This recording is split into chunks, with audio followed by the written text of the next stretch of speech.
very much, Ram, for the introduction. I'm very honored to be here with you this morning. I'm also very honored to be invited by the Club of Law, because I'm also a member of a small Japanese chapter of Club of Law in Japan. And I hope I can make some contribution to the discussion later on with my reflections on the most needed transition.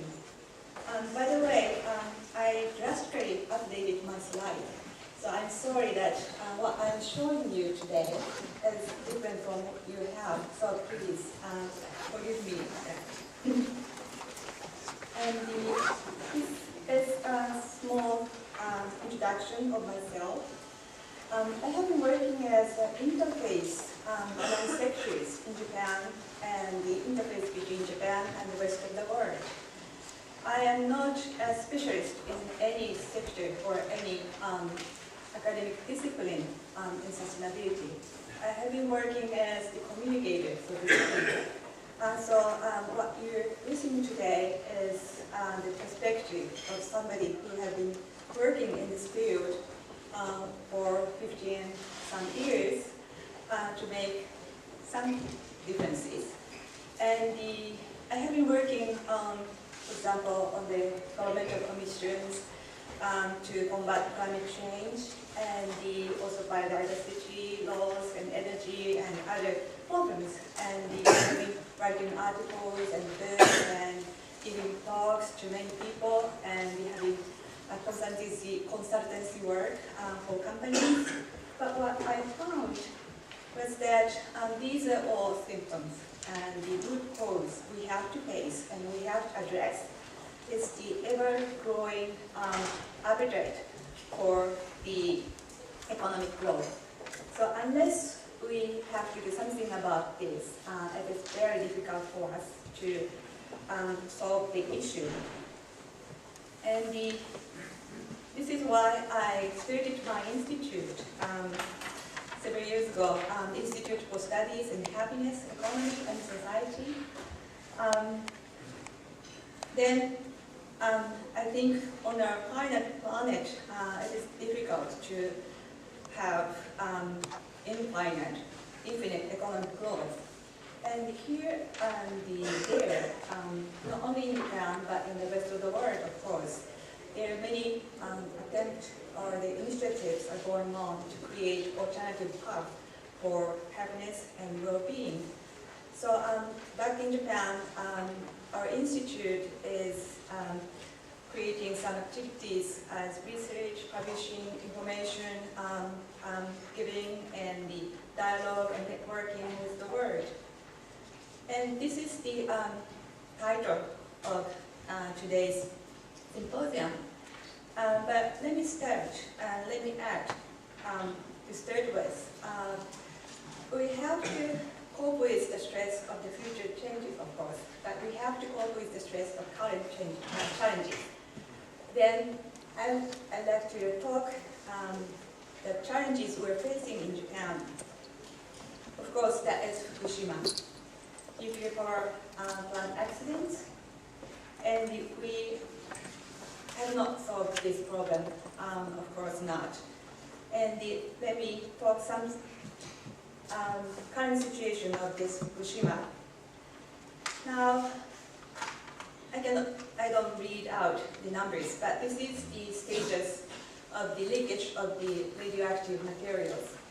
And this is the statement given by the president of TEPCOM, that is the company who owns that nuclear power plants. So to date, we have been emitting a huge amount of nuclear materials to air and to the ocean. And this is not stopped yet. And because Japan is blessed with nature, and everywhere you can have the very rich underground water. And the site for Fukushima also has a very rich groundwater. So every day, about 400 tons of underground water is flowing into the reactor site, get contaminated. So this is a huge problem for us. And now what the government is trying to do is to install the cooling shield in the water, in the ocean. So,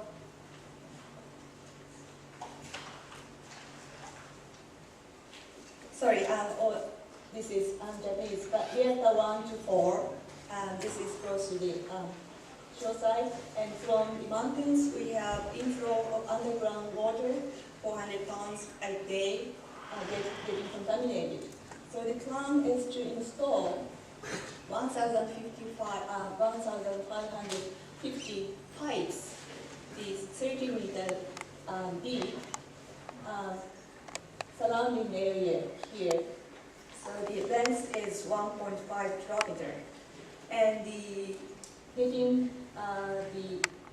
circulating the cooling material of 30 degrees below zero, so that we can freeze underground water together with surrounding soil.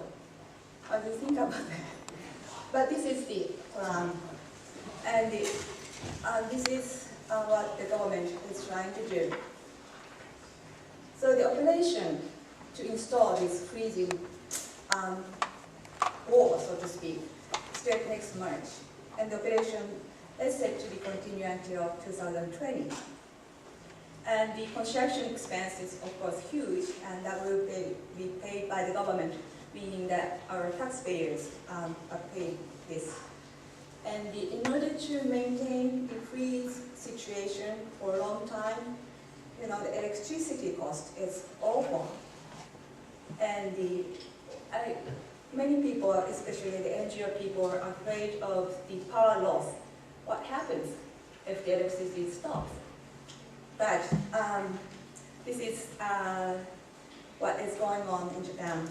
And in the past, the government has been trying to do many things to stop the contamination of the underground water, especially getting into the ocean.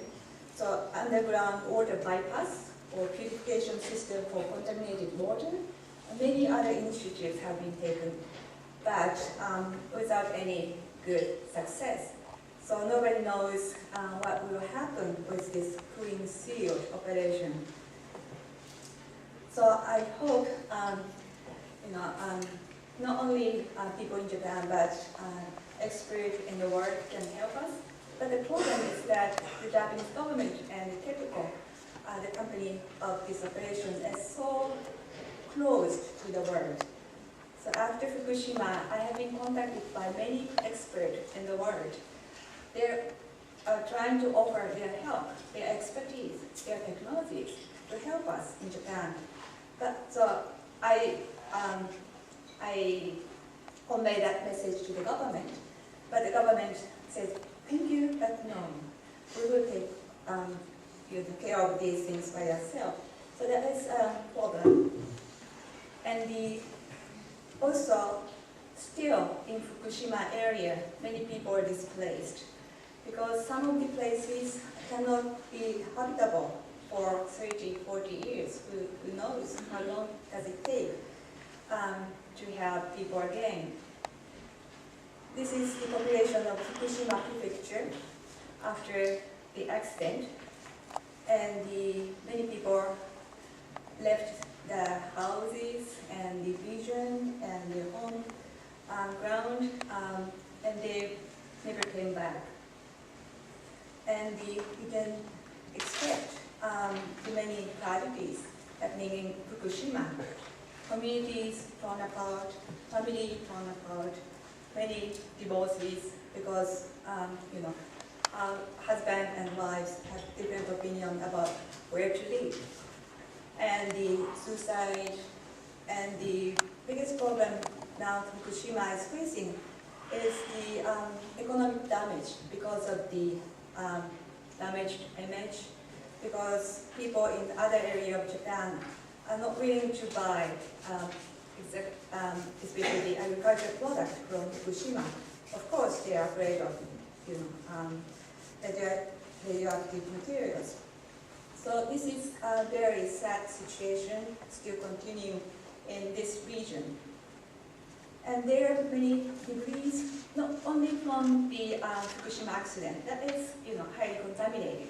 So this should be taken care of by the expert. But earthquakes and tsunamis also left a huge amount of debris. But other, no communities in Japan outside Fukushima are willing to take these debris from Fukushima prefecture. So this problem is also still remain unchanged. And because of the shutdown of Fukushima and other nuclear power plants, some people are very afraid of energy shortage. And yes, we have more price increase. Before Fukushima, about a third of Japanese electricity came from nuclear power. And almost all nuclear power plants are shut down. So now we rely heavily on the fossil fuel. This creates a big problem for global warming and climate change, of course. And because we have to rely on fossil fuel, which, as Dennis shows, the price has been increasing. So our electricity bill has been increased by 20–30% since March 11th. That is the date of the earthquake and nuclear power plant accident. And the increasing number of people are concerned about energy security because we are so dependent on the outside energy source. And we have some large hydropower generation, but we have very limited renewables. Since 2012, when we started to have a feed-in tariff system, there is a drastic increase in renewables, especially PV. But we started from nearly zero, so still the portion of the renewable among all energy in Japan is very limited. And to me, real challenges include feeding people concerns and interest. So 3 years is a long year. So of course, people living in Fukushima are still concerned about what they can do.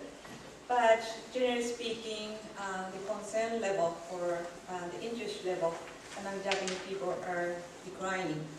And you can see it if you check the mass media coverage of Fukushima. It has been decreasing sharply. And the current administration of Prime Minister Abe has put priority on economic growth in order to address Fukushima and other issues. So now people feel that now we don't have any luxury to think about Fukushima or energy situation. We just have to focus on economic growth. This is the sentiment shared by many Japanese people.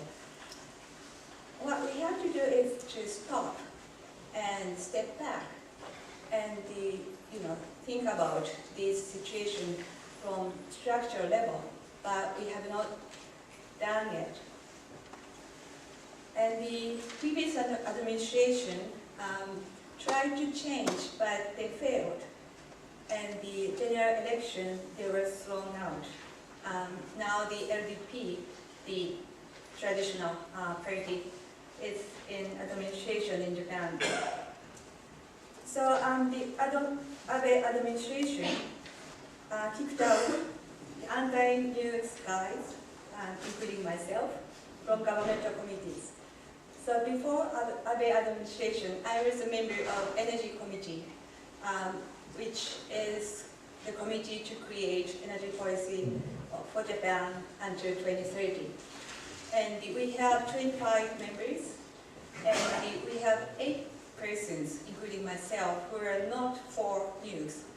It's small, but it's a huge development from the Japanese viewpoint, because in the past, we don't have that kind of arrangement. But after administration came in, they renewed the commission and excluding anti-nukes people.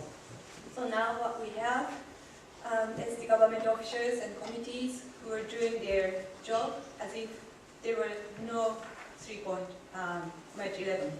So they just keep what they have been doing for over 30, 40 years, focusing on nukes.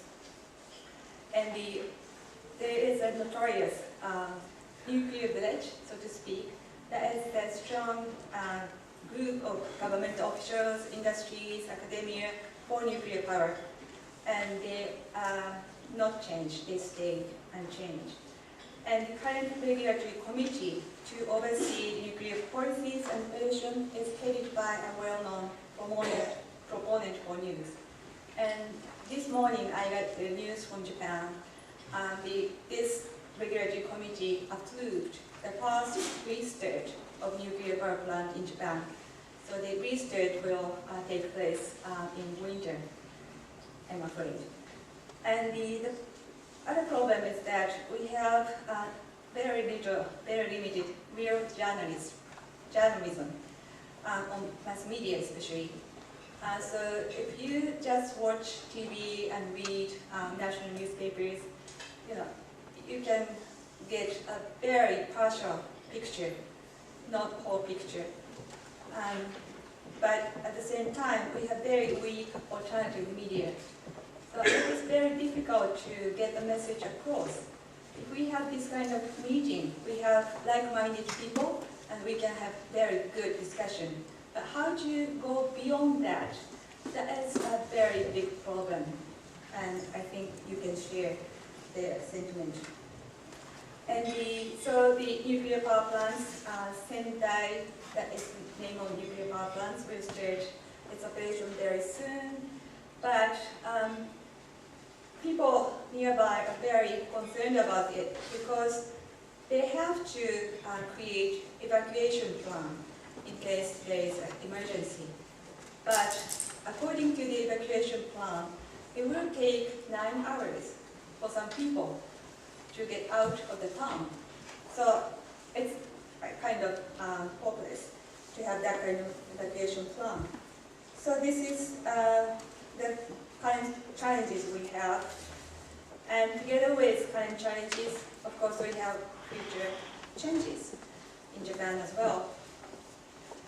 We don't have to talk about global changes, like the effect of climate change and the economic growth without job, but I'd like to talk about the changes in the future, maybe current changes we are facing in Japan. This is the population in Japan. It's kind of spike, right? 100 years ago, we had about 40 million people in Japan. And in 100 years, we have 120 million. Then within 100 years, again, we have 40 million. If the birth rate unchanged, this is the trajectory of Japanese population.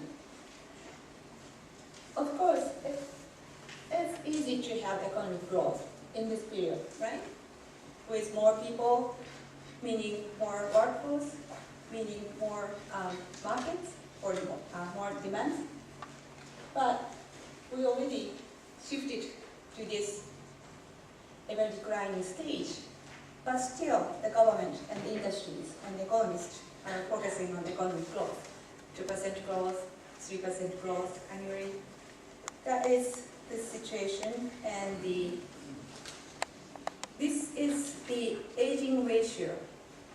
Sorry, that is in Japanese. Aging ratio for Japan, and we are taking 40% of the people who are aged over 65.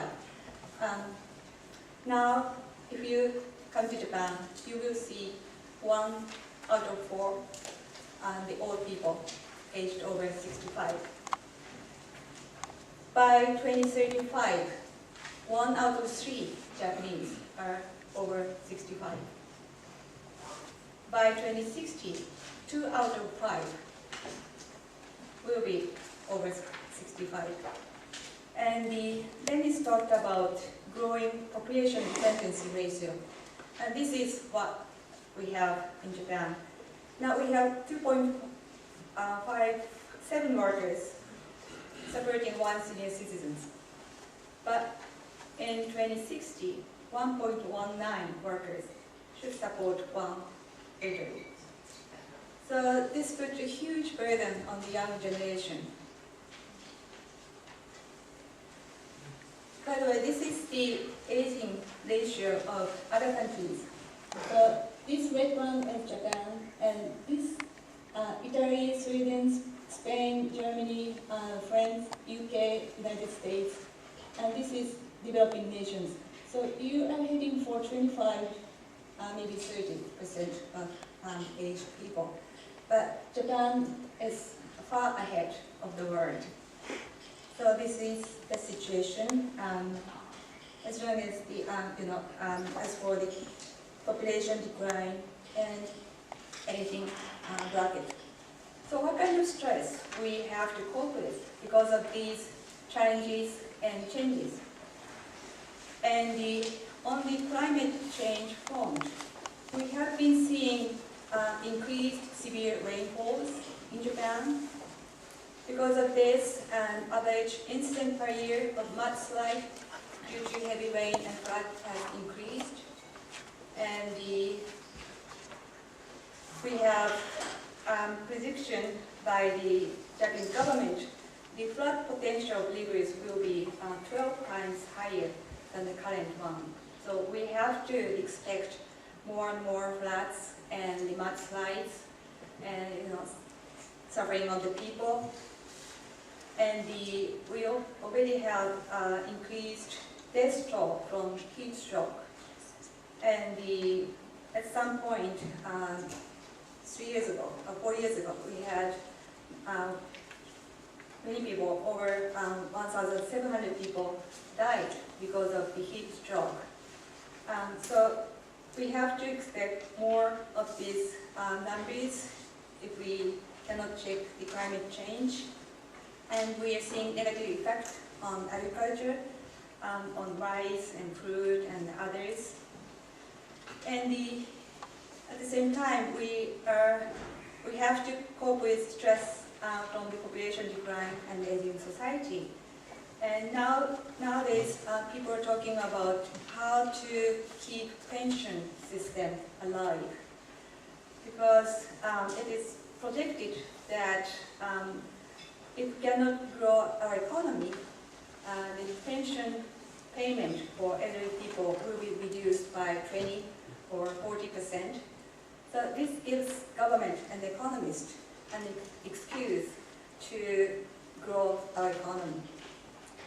And because of the population decline, more than 60% of the Japanese land will be unpopulated by 2050. So national land security is another issue. And half of the municipalities in Japan is now called municipalities at risk of vanishing. How do you define municipalities at risk of vanishing? Municipalities whose population of young women aged 20 to 39 would decrease to less than half of current level in 30 years. Usually we are talking about birth rate when we talk about the population. But if we have higher birth rate, the bracket of young people, young women who can actually give birth is declining. So this doesn't give many number of newly born babies. So very recently this report is released, and it shows that close to 900 municipalities, almost a half of the total, is municipalities at risk of vanishing. Actually, one village is projected to have only 8 women in this age group by 2040. So now it's a kind of very big fuss in Japan. So the municipalities, especially the mayors and the town people who are regarded as municipalities at risk of vanishing, are very busy of organizing committees or creating special research team on how to deal with that issue. But the problem we face is how to maintain functions of communities. Of course, how to maintain well-being of the people as well. And of course, if you have population decline, you will have workforce decline. Now the government is trying to raise the definition age for working force. Now the working force is defined as for those aged between 20 and 65. But now, yeah, it's now. Now the population for working force is aged 20 to 65. But now the government is trying to raise the bar, so you have to work until 72. But if you take this newly defined working population in Japan, this is the current number. We have about 90 million. By 2060, 52. Then 2100, 26 million. So huge drop in workforce in Japan. So how to maintain the economy? How to keep the economic growth promise? But I think the biggest stress in Japan is coming from the opposition to growth on the side of economists or the industry people or the government, in spite of facing the population growth. So the companies are busy in cutting labor costs in order to make profit, to contribute to the economic growth. This means that we are having many unemployed people or the low-wage, non-regular workers. I will show some of the data. So this shows increasing non-regular workers, and usually not well-paid part-time workers. And Japan is well known for lifetime workforce. This gives you a high level of loyalty to your company, but this is no more the case. Now currently, 1 out of 3 workers in Japan are non-regular workers. So they don't have a secured job. They don't have security in terms of the pension or health coverage and something like that. And there's a foreign wages. This blue line is the GDP. It went up and flattened here. So many people in Japan call this period as lost 20 years because we couldn't grow our economy. So lost 20 years. That is the old period. But if you take a look at the wage index, it's sharply declining. And the same, we are having rising unemployment ratio, and poverty ratio is also increasing. And the problem we have is the poverty of children. And actually the government is not addressing this issue in a proper way yet. But now 1 out of 6 Japanese children are regarded as children in poverty. So it will create a huge problem, of course now, but in the future as well. And we are having more gaps between haves and not haves. And we have a huge number of suicides. I think we are among the top ranking countries in the world in terms of the number of suicides. You can see a huge increase here back in 1998 to 1999. During that time, economy was not good, so this created a huge unemployment. Before that, we have some kind of social safety net system, not given by the government, but given by the companies. But companies have to compete against global market, so they're trying to reduce that kind of social network, social safety net. So people got fired without any support from the government or any support from the companies. So one of the characteristics of this huge increase suicide in Japan is that men in their 40s and 50s, that blanket, that age group suicidal rate ratio has grown up. And when you have the opinion poll, this is the number, this is the percentage of the people who said, I'm satisfied with myself. As you see, Japan, in comparison to other countries, we have less people who were satisfied with themselves. And this is the same. This is the percentage of people who said, I have bright hope for the future. As you can see, in Japan, we have less people who can have bright future hope. And the sense of happiness in Japan has been declining. This is very typical paradox of happiness. Beyond a certain point of income, if you grow your income or if you grow GDP per capita, you cannot grow the sense of happiness altogether. So this is a societal aspect of Japan. Because of the Fukushima and because of lost 20 years with no growth economic period, but still huge stress on the companies, on people to grow our economy, and people are suffering from these mental stresses. And in order to cope with these issues, this is the obstacles list at national government. Of course, this is my personal opinion, but one of the biggest problems we have is that the government do not have long-term vision. So this is the repeated discussion before the break. The government is busy in trying to do something about this economic problem right now. So they're very short-term oriented. So nobody talks about the Japan in 2050 or Japan in the future.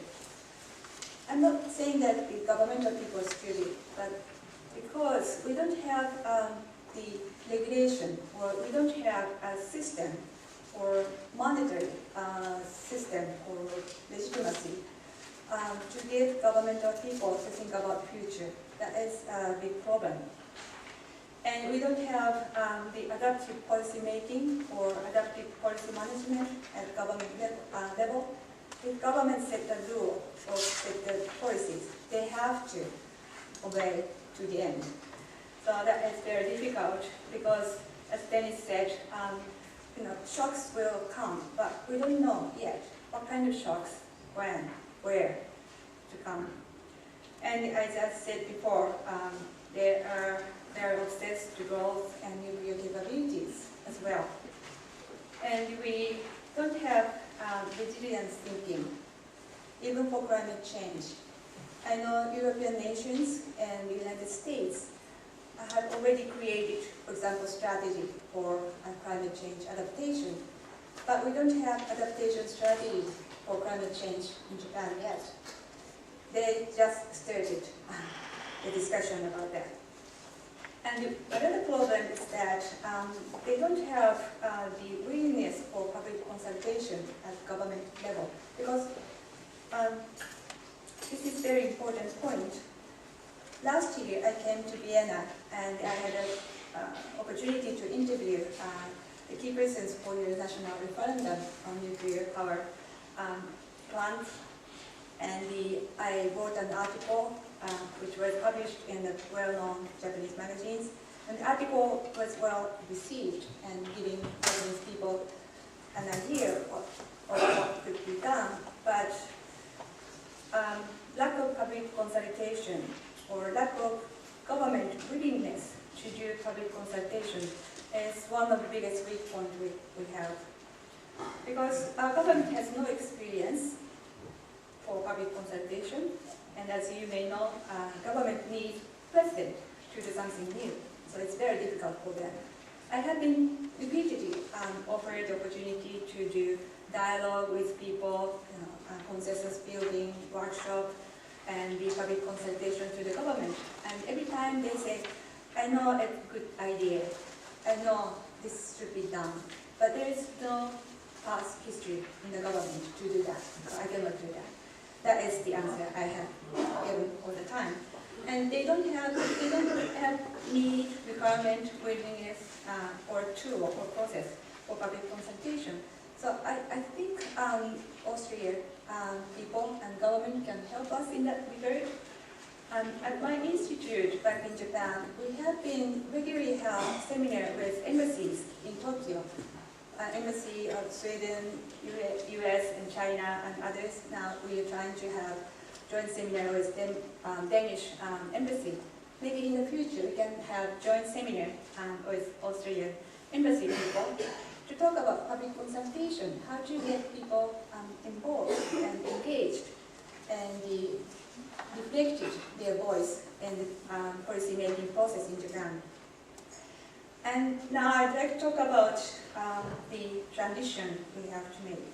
So, ongoing transition, but transition to what? I'd like to talk about transition in terms of economy and the transition in terms of values and lifestyles of the people. On the economy, we have to make a shift toward so-called steady-state economy. Of course, we have to reduce our demand on resources and energy or natural capital to a certain degree, to a certain level. Then we can go to the steady-state economy. Because if we have a steady-state economy at the current level, this is not sustainable for the world. But in order to have steady-state economy, first we have to measure the carrying capacity.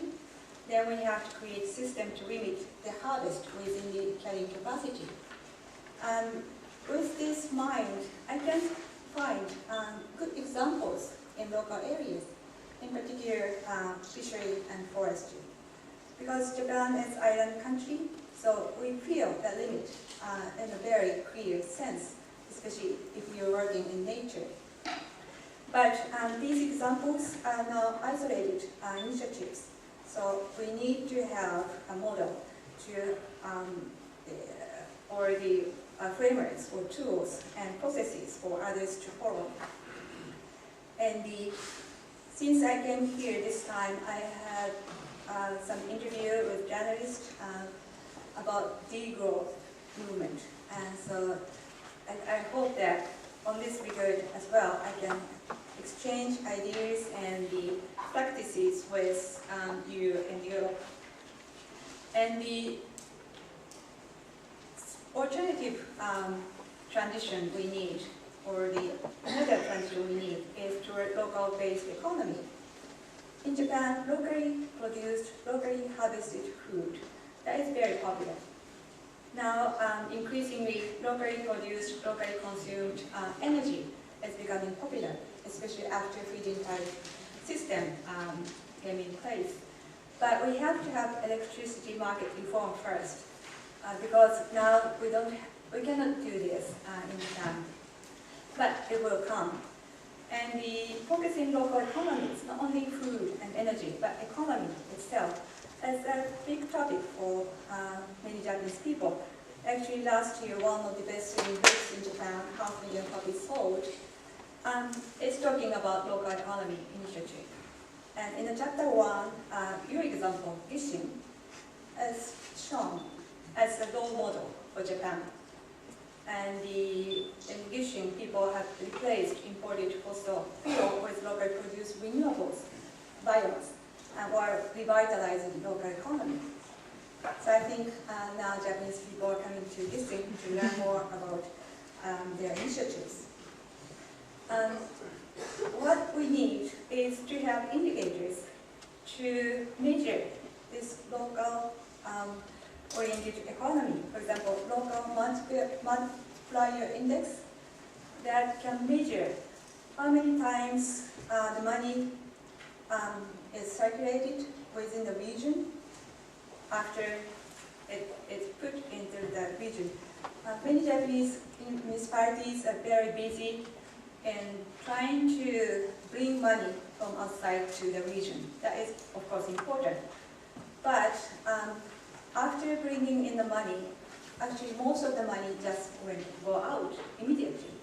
If people buy goods, imported goods, or if people buy goods at the supermarket, which has the headquarters in Tokyo, overnight the money goes out. So how many circulation, how long the money once put can stay in the economy, that is very important. In that sense, local multiplier index can help us.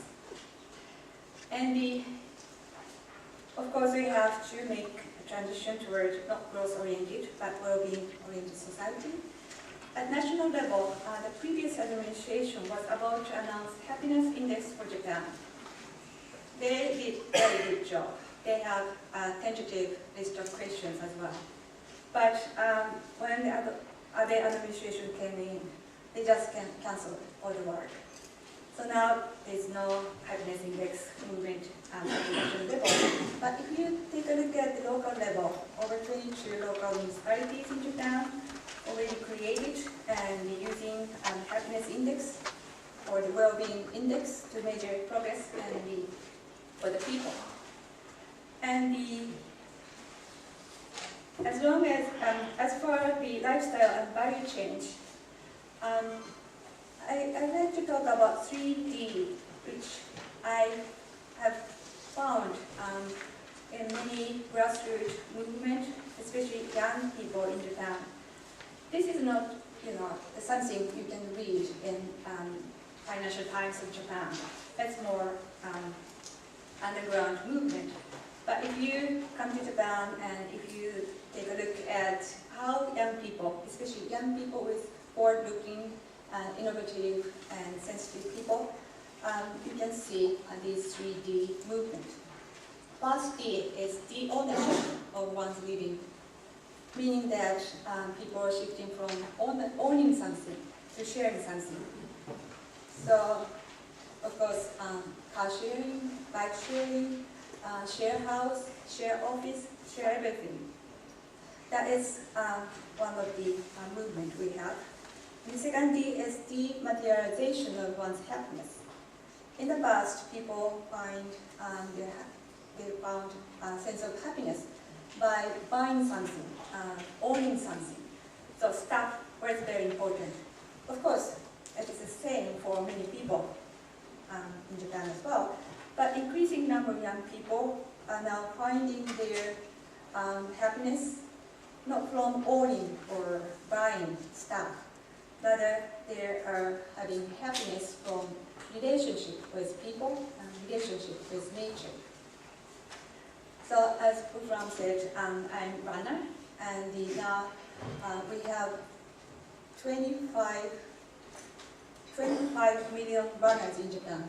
So 1 out of 4 or 5 Japanese people are now runners.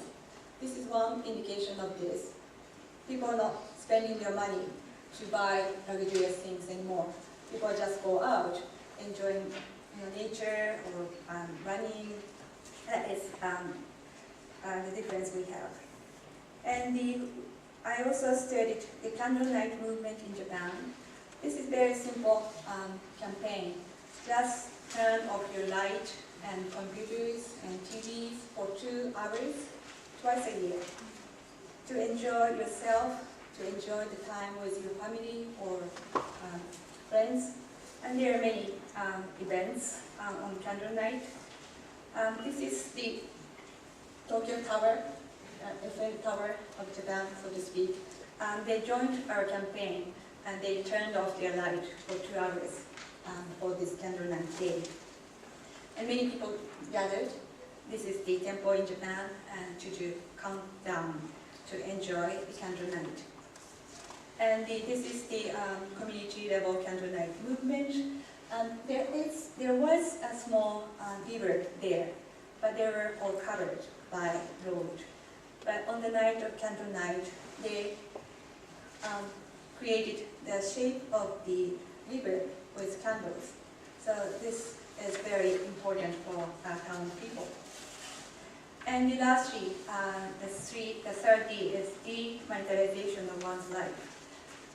Especially in Japan, the past model is to work for the company for long hours, for long years, to get income so that you can buy your food.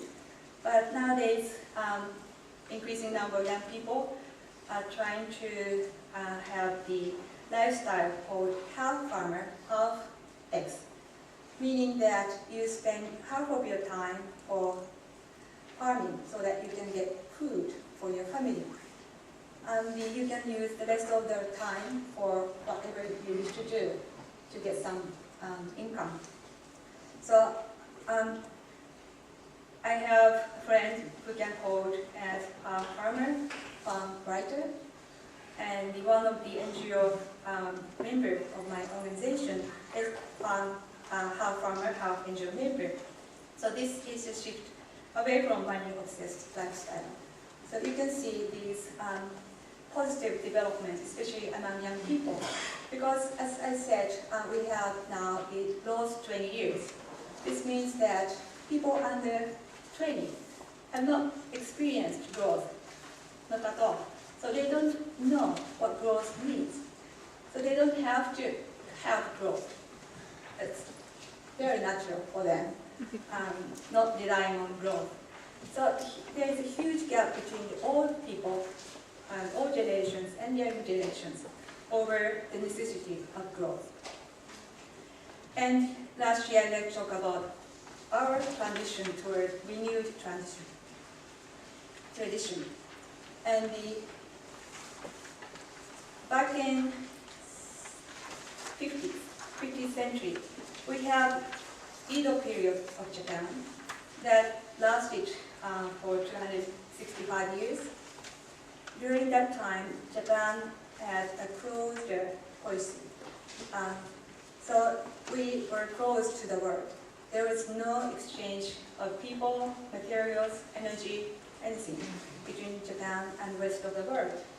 So we sustained ourselves by ourselves without depending on overseas. Currently, we are importing 60% of the food from outside, and we are importing 60% of the food from outside, and we are importing 96% of energy from outside. So we are totally dependent on outside world. But during Edo period, we are self-sufficient. And we had a very peaceful time, almost no domestic conflict during that time. And we had a stable population at some 30 million. And there is a very interesting survey or the research of economists, and they estimated the annual growth ratio that was about 0.4%. And the longevity of that during that time is about 40 or 50. So people could live only 40, 50 years. So during the one person's life, they couldn't feel the economic growth. So you can see that in Japan, back in that era, we have sustainable, steady state, happy society. During that time, everything was reused and recycled. There are many interesting merchants to do this job. And if you go to Kyoto, there is the Ryoanji Temple, and this is the characters we have, which means, I only know that I have enough. He who knows enough is enough. We always have enough. That is the wisdom we had in the past. Taroshiru is Japanese, I know I have enough. But you can say that in English, sufficiency. And we had many Westerners who visited Japan at the end of Edo period. They left behind many writings saying that Japanese people were very polite and cheerful, and they were very happy. If you come to Japan nowadays, you cannot see many happy cheerful people. They look very difficult. But if we have, again, the cheerful and happy Japanese people with certain lifestyle which can live within the limit of the growth, that is what we have to make transition. So Sustainable Japan and Fukushima, that is the title I was given. But can we create and show an alternative path to survival and well-being? That is the very important things we have to think. And the growing number of Japanese people are really concerned about this aspect. So I hope I can keep you updated. We have English website, Japan for Sustainability. That is the NGO I am heading. We are dispatching information from Japan to the world in English in sustainability field. Of course, climate change, energy, that is there, but resilience for the well-being, these kind of aspects are included. So I hope that we can keep an exchange of ideas and good practices so that we can make necessary shift toward a sustainable future. Thank you.